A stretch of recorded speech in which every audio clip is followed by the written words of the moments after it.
A big finish here on the Plains for the Auburn Tigers as they pull away from LSU. The final score 18-13, and of course it went down in dramatic fashion. Doesn't it always? I mean, my emotions are still flying from this one. I'm at a loss for words, and that's not good in this industry. No, and we've seen some crazy endings here at Jordan-Hare Stadium in the last few years. This is definitely a unique installment in this recent spat of crazy endings here at Auburn. I've never seen one, I don't think, end with what we thought was an incredibly dramatic game-winning touchdown pass, and then a few seconds later it gets wiped off the board. A team is celebrating basically an official's review.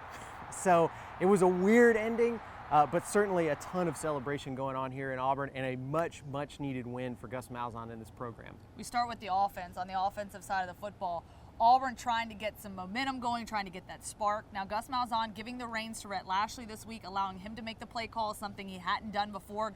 I think we saw some spark. We saw some big explosive plays that we did not see in weeks previous to this, but not enough to get in the end zone, and that's a problem. Yeah, definitely. Rhett Lashlee showed some confidence, I think, in Sean White in letting him throw the ball down the field, taking some deep shots. They moved the ball pretty well between the 20s. Kerryon Johnson had some very nice runs throughout the night.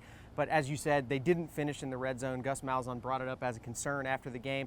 I think they know going forward they're probably not going to be able to win too many games where Daniel Carlson is the only player scoring points.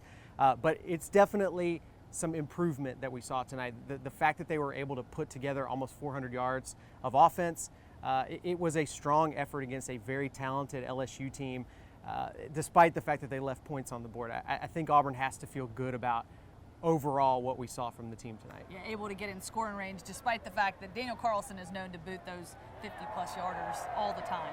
Now moving forward, confidence for this team. I do think there's confidence. You have to imagine a lot of confidence for the fans, but the players too, in knowing that they can contend and compete with other teams in the SEC. There's a lot of pressure on this team and on Gus Malzahn coming into this season.